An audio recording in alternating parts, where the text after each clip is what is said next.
This is episode 80 of the Rio Grande Foundation's Tipping Point, New Mexico podcast. I'm Paul Gessing. And I'm Wally Drangmeister. I'm president of the Rio Grande Foundation, New Mexico's free market think tank. You can find out more about the foundation at riograndefoundation.org. This and every week we'll be talking to you about public policy issues facing New Mexico. Wally, we got a lot going on again this week as we move blessedly beyond the 2019 New Mexico legislative session. And the first thing I wanted to bring up is some comments that the foundation filed relating to the food stamp or SNAP program. This has been an ongoing issue here in New Mexico and across the country.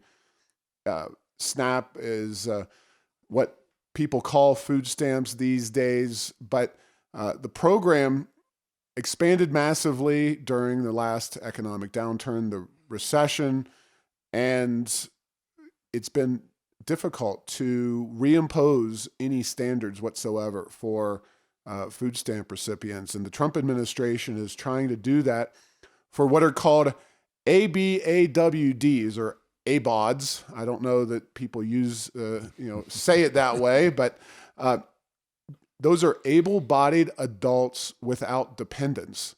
So you're able-bodied, you're not disabled in any way, you're not mentally disabled, and you don't have dependents. And yet New Mexico has, thanks to its waiver process, 27,244 people, according to the Foundation for Government Accountability, people still receiving food stamps who are able-bodied and can work and are living in areas that are not considered high unemployment.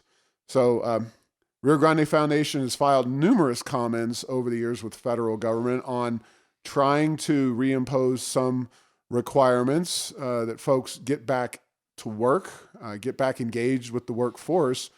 And every time we do it, it's amazing how much pushback you get from folks who say that they support and advocate for the poor, and yet they want to see people continue to suck up government resources and not get out in the workforce.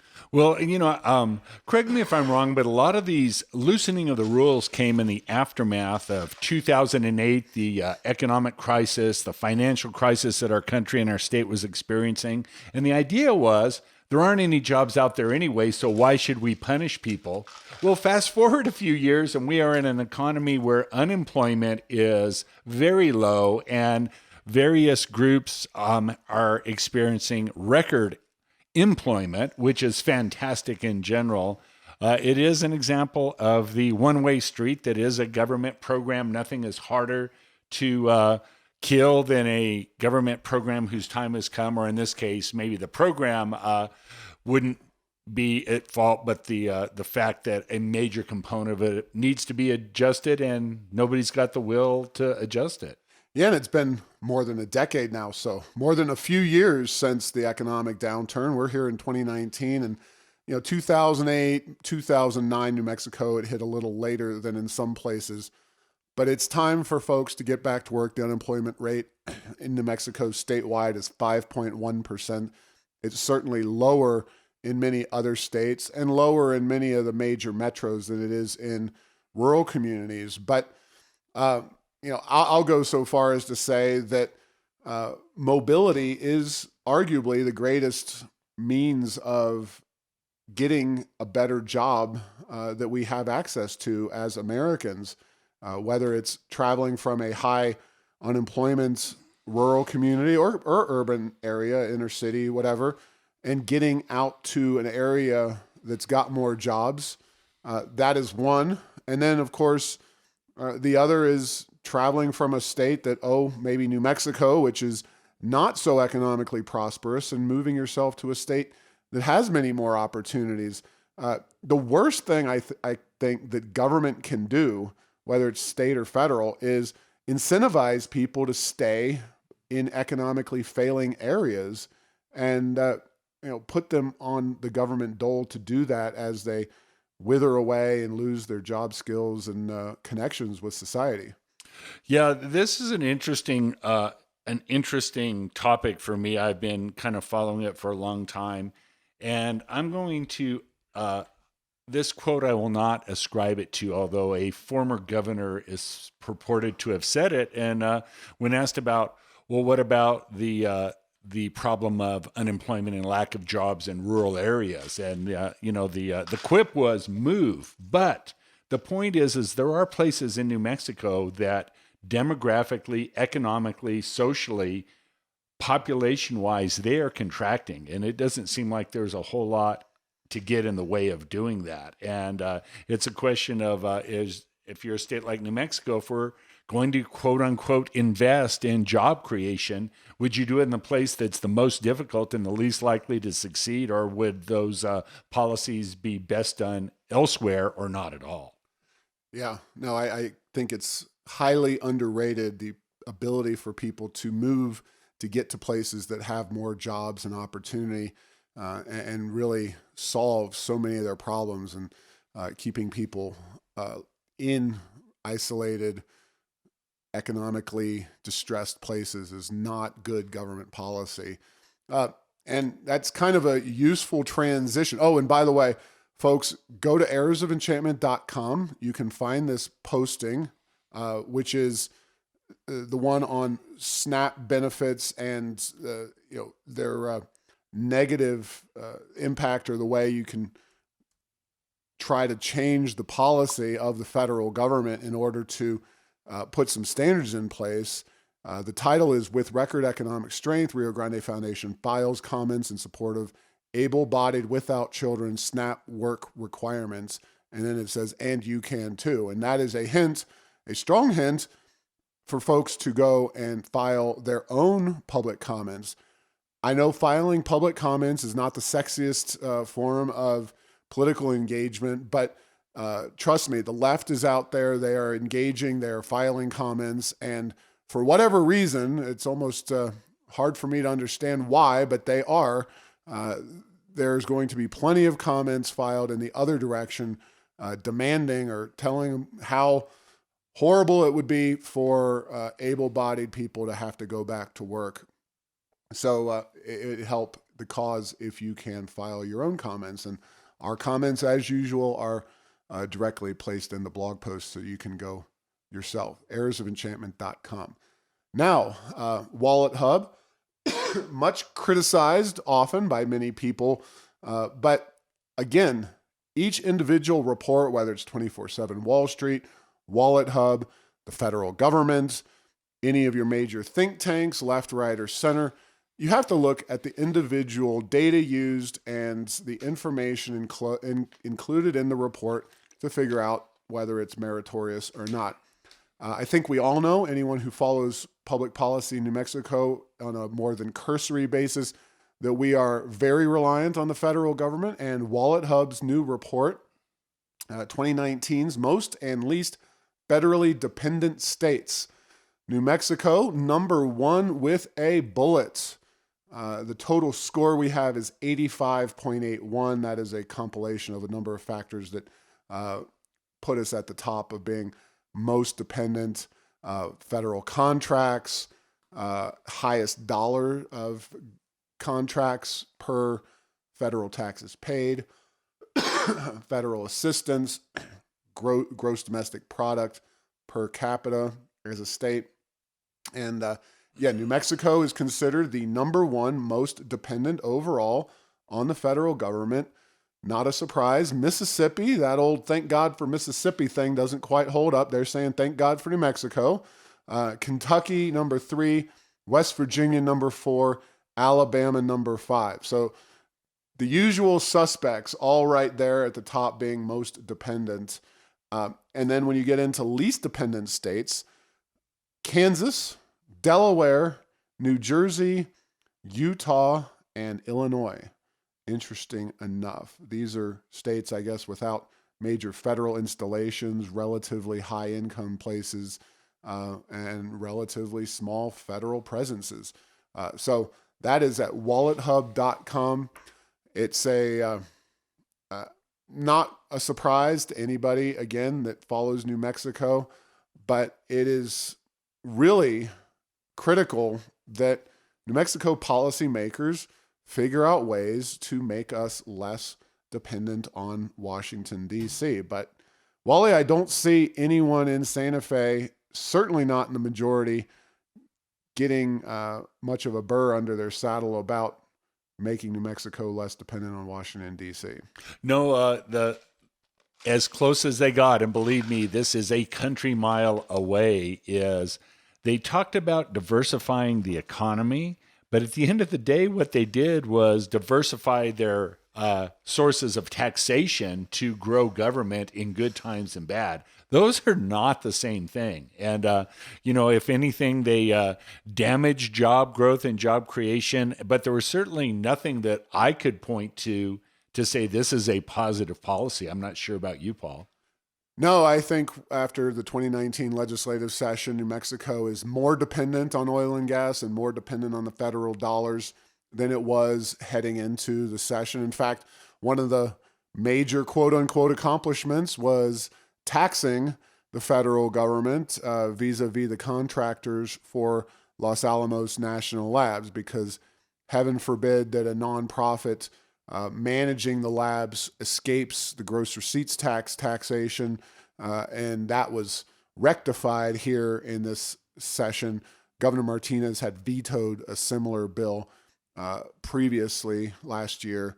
So now we are again adding more federal dollars to our revenue collection here in the state of New Mexico. And it is not going to get better. It's going to get worse as the economic policies enacted in Santa Fe take hold. So really, I think one of the most interesting things is that about this report is that it's not really a red state or blue state phenomenon. The most dependent states, Mississippi, Kentucky, West Virginia, Alabama, are fairly red states. New Mexico is the by far the bluest state at the top of that list, and then it's a very diverse group. I mean, Kansas, Delaware, New Jersey, a couple of blue states, then Utah, Illinois, a pretty blue state. However, it is notable that blue states are less dependent on the federal government, according to the Wallet Hub report. So, doesn't mean that blue states are better or worse. It just means that they have less federal dollars flowing into them, and sometimes that's a issue of federal lands. Sometimes it's just overall wealth and economic output. It really depends on the specifics of the state. But New Mexico, number one most federally dependent, and I would say it's not a very comfortable place to be in. So I don't need to go get my number one foam. You can do that, yeah.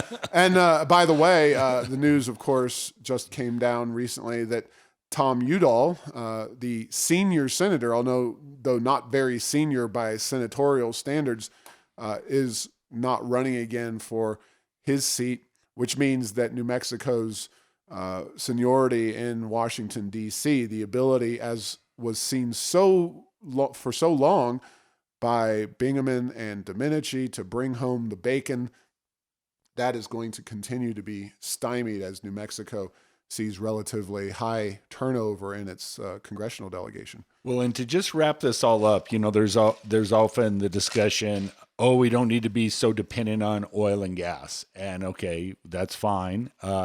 But if you're to look at what we just went over, the two industries, government spending, particularly federal government spending in the oil and gas industry, one could argue that the oil and gas industry might have a more stable, better long-term outlook as opposed to increased spending for New Mexico, just something to keep track of as things go forward. But when you talk economic diversification and growing the private sector, it seems like oil and gas is kind of at its limit of what is theoretically possible, as is probably the federal government, particularly, as you said, with losing a senator with seniority for new money coming to New Mexico. Yeah, and kind of a bit of an aside, but almost as a gift to the Democrats now in control of everything here in New Mexico, at the end of 2018, we'd seen oil prices on the barrel basis drop from, they were up over $75 late in the year, like October. And then by Christmas time, we were talking mid 40s. Well, folks, the price of a barrel of oil was above $60 very recently and is very close to $60. You've probably seen the impact at the pump, which all of this means New Mexico producing record amounts of oil in the Permian Basin in particular. Obviously, concern always looming when you're that dependent on oil. Third most production of any state in the country right here in New Mexico. And we know our economic challenges are much greater than most states. The fact is that for the benefit of New Mexico and its revenues down the road, prices continue to go up generally, and $60 a barrel is probably something that a lot of folks in the oil patch in the Permian Basin can get along with just fine. Yeah, I think we there's more and more news reports that as the Exxons of the world and other big players are getting larger and larger tracts, combining those, building infrastructure, that there's been talk recently that they can be cash flow positive as low, some of these bigger players, as potentially $15 a barrel. So oil's in good shape, where the federal government spending is, and cheering for the dark horse. If private non-oil and gas economic growth were a NCAA team, we'd be a 15th or 16th seed, trying to get that up into the 6th, 7th, or 8th seed sometime here in the next few years. Yeah, good luck with that one. So speaking of spending some money on oil, I made my way up to the Four Corners last week, visited Farmington, was talking on a radio show up there about the aftermath of the session and the fact, of course, that the San Juan generating station's shutting down soon. News this week, of course, of the Navajo generating station completely shutting down. So big changes coming to the Four Corners. And Wally, I'd be interested in your thoughts on the Navajo deciding the tribe not to take over the Navajo generating station. But briefly, kind of talking about the Four Corners and my conversations with people up there, a lot of concern, a lot of worry, a lot of what are we going to do next? Because in some ways, you go to Farmington especially, and there's a lot there for a city its size. It's got a lot going on, and they've had a lot of money flow into that particular area thanks to the jobs and the tax dollars of those electric plants that have been, for decades, a bulwark of the economy from a jobs and tax-paying perspective. But folks up there are looking for other options, and right now, kind of the only thing they've hit on is trying to make the Four Corners a recreational hub. There's city money going into water parks and outdoor recreational facilities, and even if those things pan out, which I have concerns about, especially when the tax dollars are being used for it. The fact is that tourism just doesn't pay the bills in the same way that a coal-fired power plant will pay the bills. So, specifically, have you followed that Navajo generating station issue up there? I know there's a lot going on in the coal-fired realm in New Mexico. Does this mean the Four Corners are going to be pretty much coal-free here? Well, it is starting to look like that will be a distinct possibility in the not too distant future. With the remaining Four Corners power plant and the coal mine being under Navajo control, that one may have a chance for longer term. But a couple of Which things, has already been partially shut down.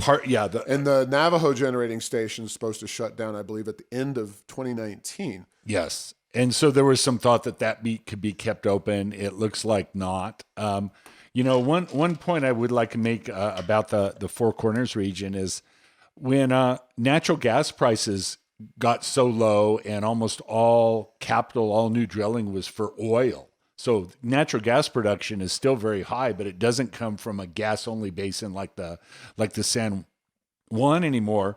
Farmington area, the greater metropolitan statistical area, is one of the record population losers a few years back. So they've taken some shots already economically as a region. And one thing I would like to just give a shout out to the region is, for a region that has suffered as much economically in terms of job losses, there is still a lot of quality of life and great things going on in that region. The people that are there, I think one of the things, and we talked a little bit earlier about this in this podcast, is a lot of the folks that worked in the oil and gas business, they moved. They're no longer there. So it's not like they're waiting around like Appalachian coal miners of a bygone era waiting for something to come back. They left. They went to other parts of the country. They went to the southeast New Mexico. They went to Texas. They went to Oklahoma. Now we will have to wait and see what happens with these jobs that happens as coal mines shut down up there in that region, as power plants shut down. My sense is that, and this is not in-depth analysis, but something to look at, is I think that not as many of people may leave in that realm because they tend to be older and have longer term ties to the community. So we're going to have to see what that will mean for the community.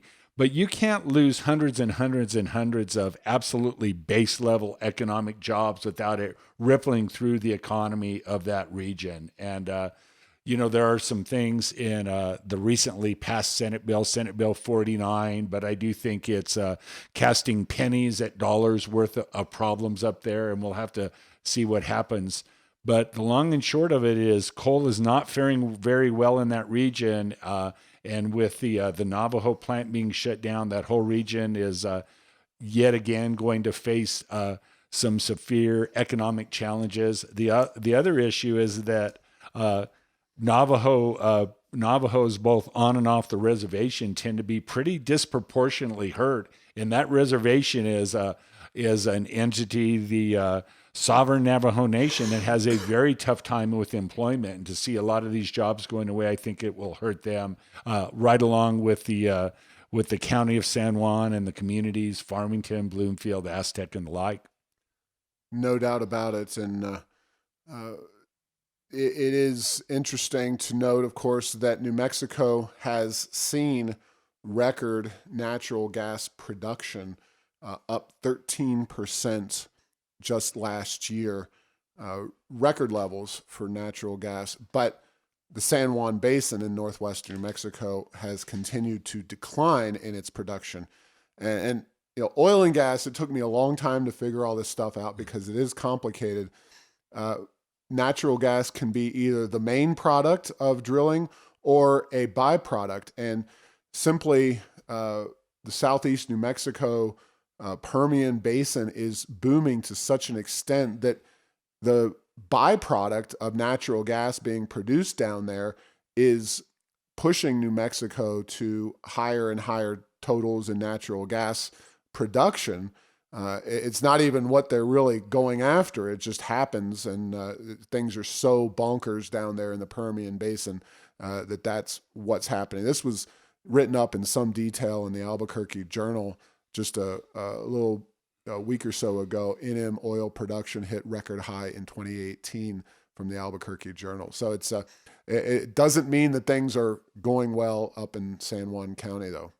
No, not at all. And they call it associated gas, natural gas associated with oil production. And I had a senior oil company official said, you know what we call it when we get a oil well with a whole lot of natural gas with it? It's like a problem or a mistake. We wish we wouldn't have done that. And because you need infrastructure and all the pipeline and the compression to get that out of there, they won't waste it. But it is a hindrance. But the bottom line is back during the heyday, 2004, 5, 6, where there were 35 rigs drilling for natural gas up in northwest New Mexico. Now they're lucky to have 1, 2, or 3 at any given point drilling for natural gas in that region. And, each one of those rigs is a big employer. It's a big indicator of future prospects of the basin as well. Yeah, natural gas is great. It's very clean. It's a very effective form of energy, but there's so much supply here in the United States that prices are very depressed and show no signs of changing. And it's one of the reasons Rio Grande Foundation was so strong in support of LNG, liquefied natural gas exports, which that's been a very successful policy, but for reasons that are beyond the scope of this particular podcast, it's gotten a little challenging with the China tariff situation. So we're going to deviate from that. But I did, of course, Four Corners, San Juan Generating Station, the coal-fired power plants. And Wally, I'm trying to carry on here the legacy of Julian Simon, who famously back in the 80s placed a bet with Paul Ehrlich, Club of Rome, radical environmentalist of his day. And Ehrlich was, I believe, the author of a book called The Population Bomb, basically said that, 3 out of every 4 people in the globe were going to die, and all this kind of crazy stuff about how bad the environment was going to get. And Julian Simon said the opposite. He said, no, things are going to continue to improve and the world will be a better place.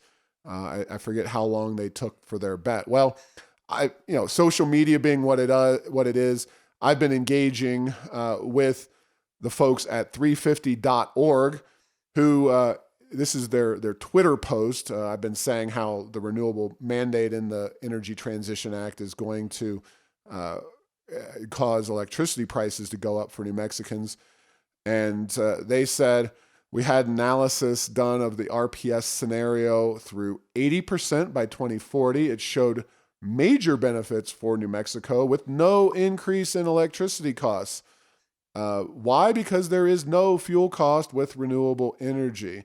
And then they cite the National Resources Defense Council, a very authoritative, I'm sure, and non-biased source when it comes to electricity prices. And we'll see. I will be reporting on this podcast whether an environmental group such as 350.org takes us up on this bet. But basically, I said by 2025, we'll look at inflation adjusted at retail electricity prices. And if they go up by less than inflation or inflation, I will say that they win. And if it goes up by more than inflation or CPI, that we win. And we'll put a big message out on our blog, and we'll put it on our website, and we'll send out daily Twitter messages for a week saying that we were wrong and that they were right, and that we don't know anything about electricity or electricity generation. And we'll see. I suspect they're not going to take us up on this one. I suspect that they don't actually believe that there will be a zero-cost renewable portfolio standard. But I know, Wally, again, you were deeply involved in this. So what do you think of this bet? Well, I think it is putting your reputation out there. 2025, and not to cheer against you personally, Paul, but I would be delighted if you had to tell them you were wrong. The only little asterisk is maybe they won't get all their huge spending that's required in by 2025 and the rate case is done. But I'm a believer that the rates will go up. I've said that early and often. I don't see any way around it. If you listen to the testimony under Senate Bill 489, it was very interesting. It reminded me of that shopper that comes home with this huge armloads full of packages bought at the store, and they tell you, well, I saved so much here and I saved so much there, and I've saved all of this money. And it's like, yeah, but how much did you spend? And so I know later this week you had an interview with Mark Mathis that talked about the costs and benefits of different policies. I think hugely cherry pick the benefits without talking about the costs. And one thing that I do think is quite smart in your bet is you did it based on the price that the residential consumer will pay for their first 450 units of electricity. And by the way, your price, just so you know, Yeah. it's not some arbitrary number. It's your price actually goes up if you use above, I believe, 450 kilowatts of electricity in a month. In a month, yes. So that's the only reason I use that, because you actually see, and then they break it out based on summer pricing and the rest of the year, because of course you get higher peaking during the summer for electricity use as everybody's using their air conditioner. So not arbitrary at all. You can read about this at arrowsoфenchantment.com. Continue, Wally. Yeah, and so the bottom line is they focused on the things that were inexpensive. And once you have wind and solar, the fuel cost is low. But what it takes to put those onto the grid, the transmission, all of the other things, and the fact that you can't add additional solar and wind without adding additional generation that has a higher level of reliability, able to operate in the dark and in the non-windy periods, which means existing nuclear, existing coal, or natural gas. And so I do think that there will be a doubling and even further investment required between the combination of natural gas and these renewables. Whereas if you were using more a straightforward system like we have today, even if it was just natural gas, you might only have to put that in. So I think it's a good bet. It will be a lot of fun to follow this, and it's out there. It's out there in the interwebs for everyone to know that you said it and track it through the years. And it will be interesting if anyone takes you up on your challenge out there. And we'll be sure to submit this to all the various media outlets and whatnot, and make sure that the public is as aware as they possibly can. That's one of the challenges, of a bet like this, is that it does take some time to actually come to fruition. The full renewable mandate going to 50% by 2030 will not be. It's not going to be implemented until 2030, but gosh, who wants to wait more than a decade for a bet like this to figure itself out? I figured halfway through 2025 is plenty long enough, and we'll know whether our electricity prices are going up significantly thanks to this particular piece of legislation or not. I am willing to bet very significantly that they will go up as this particular legislation is put into place. And you mentioned it's not just about the actual price of whatever renewable source. The reliability issue is another factor, but they seem to be under the impression that you can have this transition all take place with all these new solar panels and all these new wind turbines and all this infrastructure rolled out at basically no cost at all. It's one thing to say that somehow that electricity prices will be lower in the long run, which I think is very debatable, but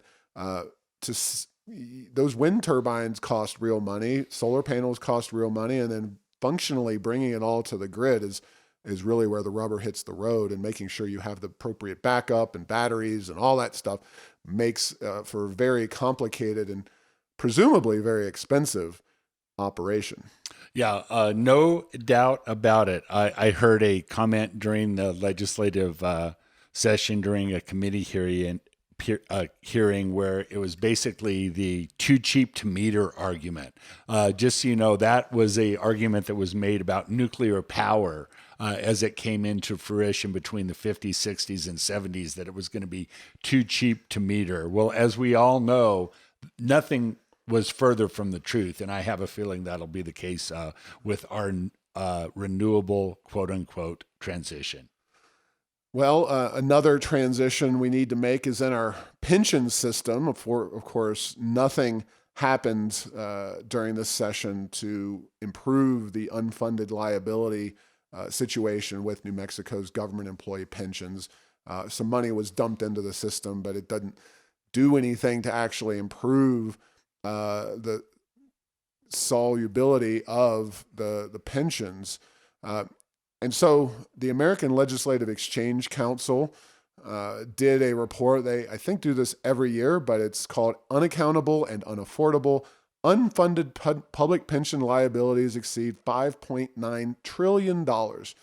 So they do a 50-state look at pension systems and the problems and the better funded ones, et cetera.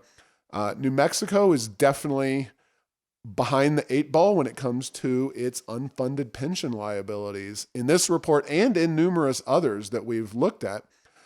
So looking at one map, which is pension liabilities per capita, so per person for 2018, New Mexico ranks 41st. That's not a good number. That means 41st is 9 from the bottom. States like Texas 14th, Oklahoma 9th. Colorado's not in great shape at 33rd. Utah does things right. They're 7th. Arizona's at 16th. Now that's per capita. That's actually probably a better or more generous way to look at things for New Mexico. The only states that are worse are Nevada, New Jersey, Ohio, Hawaii, Oregon, Illinois, California, Connecticut, and Alaska. But it gets worse. The unfunded liabilities as a percentage of gross state product. So it doesn't really matter how many people you have in your state. It's how much money you have to pay for the pension liabilities of these retirees. Not surprisingly, because New Mexico is a poor state, anytime you take things out of the numerical population realm, i.e. per capita, and put them into relative to the overall economy, New Mexico starts to look pretty bad. And this is one where we move up to 48th. That means worse than almost any other state. Only Mississippi and Alaska are worse than us.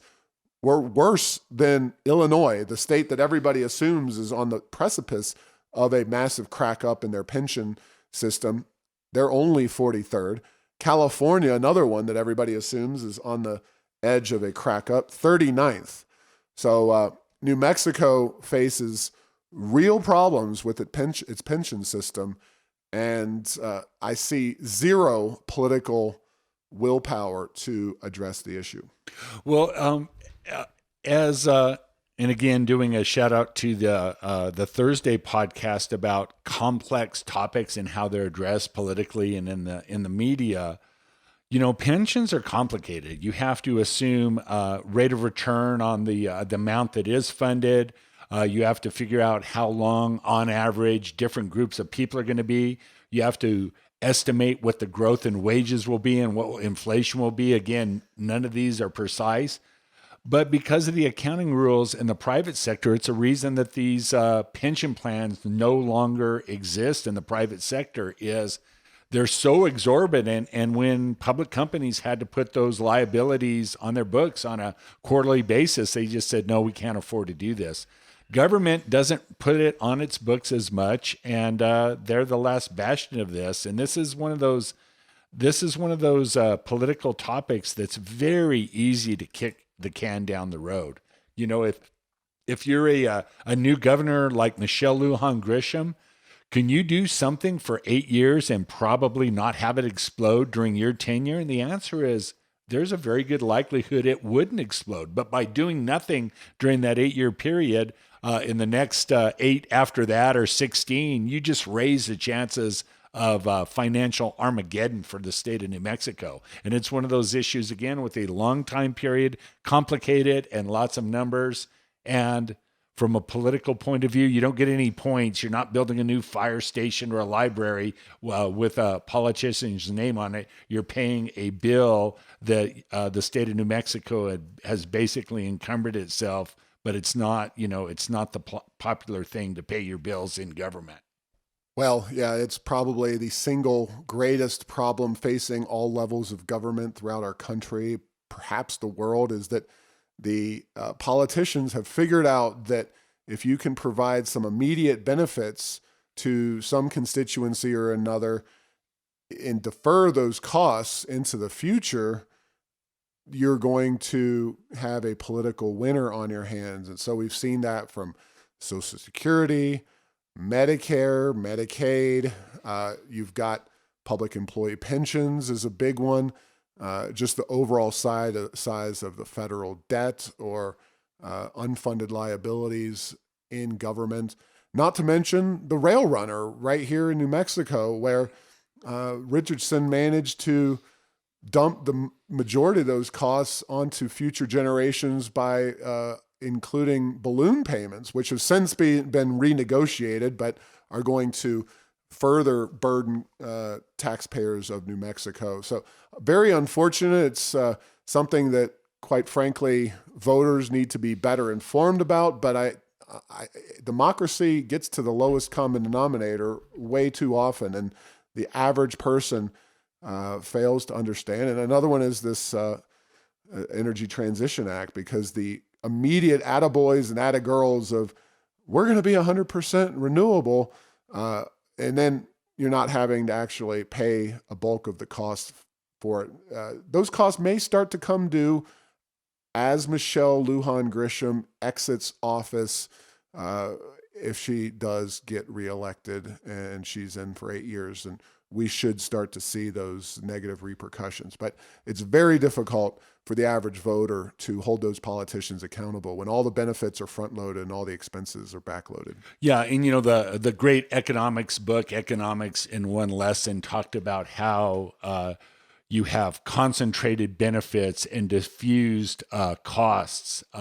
You're talking about a similar concept in that great book, only the quote unquote benefits and the attaboys are now, the costs are in the future, a very similar concept. And I do think that, yes, there is a very strong likelihood that should Michelle Lujan Grisham be reelected for a second term and choose to serve as opposed to go off and try to become a senator or something else, she may well face some dramatic repercussions. And my prediction on like that Senate Bill 489 is that thing does not last a decade without being dramatically modified in some way, shape, or form. So, and I'll put that on my website, Right, Wrong, or Indifferent, All right, for what it's worth. I like to see that.